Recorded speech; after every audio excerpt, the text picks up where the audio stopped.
দেখেন ডিফেন্স শক্তিশালী হওয়ার আগে শক্তিশালী হওয়া উচিত মিডফিল্ড।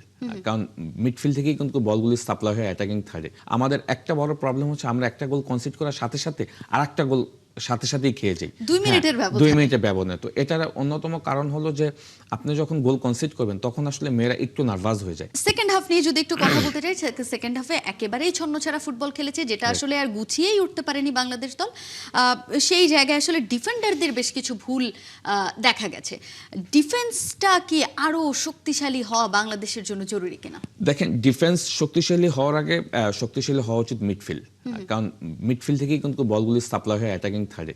আমাদের যেটা হয়েছে যে আমাদের মিডফিল্ড যে চারজন খেলেছে তাদের গ্যাপগুলি অনেক বেশি ছিল। মনিকা, তারপর হলো মারিয়া, তারপরে ঋতুপর্ণা, তারা যে মিডফিল্ড প্যাটার্নটা ছিল তাদের গ্যাপগুলি অনেক বেশি থাকার কারণে ওই সব জোন থেকে দেখবেন যে ফ্রিকোয়েন্টলি আসলে আমাদের বক্সের ভিতরে প্লেয়ারগুলি ঢুকে গিয়েছে এবং আমাদের যে 5 ডিফেন্ডাররা ছিল তারা আসলে ডিসঅর্গানাইজ হয়ে গিয়েছিল, এটা সত্যি কথা। এবং আমাদের একটা বড় প্রবলেম হচ্ছে আমরা একটা গোল কনসিড করার সাথে সাথে আরেকটা গোল সাথে সাথেই খেয়ে যাই 2 মিনিটের ব্যবধানে। 2 মিনিটের ব্যবধানে। তো এটার অন্যতম কারণ হলো যে আপনি যখন গোল কনসিড করবেন তখন আসলে মেয়েরা একটু নার্ভাস হয়ে যায়, যা সত্যি কথা। নার্ভাসনেসের কারণে দেখবেন সাথে সাথে আরেকটা গোল কনসিড করি। এই যে পেনাল্টি থেকে গোলটা কনসিড করে সাথে সাথে 1 মিনিটের ভিতর আরেকটা গোল কনসিড করলাম এবং সেকেন্ড হাফে দেখবেন যে আমার মনে হয় যে 1.5 মিনিটের ভিতর 2টা গোল কনসিড করলাম।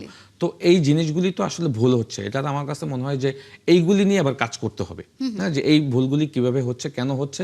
এবং আমাদের মিডফিল্ড এবং ডিফেন্সের ভিতরে আসলে আমার মনে হয় কমিউনিকেশনটা খুবই মানে মানে মানে বেশি একটা ভালো না, যার কারণে কিন্তু আমরা গোলগুলি খুব আর্লি খাচ্ছি। এবং আমার কাছে মনে হয় যে মিডফিল্ড থেকে আমাদের ডিফেন্ডিং প্রোটেকশনটা খুব বাজে হচ্ছে, যার কারণে ডিফেন্ডারদের উপর বেশি প্রেশার পড়ছে। তো ফার্স্ট ম্যাচে আবার দেখবেন যে চায়নার সাথে মিডফিল্ড থেকে আমরা কাউন্টার প্রেসিং করেছি, ওদের কাছ থেকে বল নিয়ে আমরা আবার খেলাটাকে সাজানোর চেষ্টা করেছি। বাট এই ম্যাচে কিন্তু আমরা কাউন্টার প্রেস করে বল পাওয়ার পরে কিন্তু আবার সাথে সাথে বলটা লস করেছি।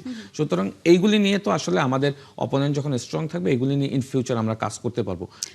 ইটস গুড টাইম টু যে আমরা আসলে এই ধরনের টিমের সাথে খেলার সুযোগ পেয়েছি, এই ধরনের আসরে খেলছি। আমাদের এক্সপিরিয়েন্স থেকে আমরা নেক্সট টাইমে আমরা কিন্তু আমাদের এই মিস্টেকগুলি আর হওয়ার সুযোগ থাকবে না।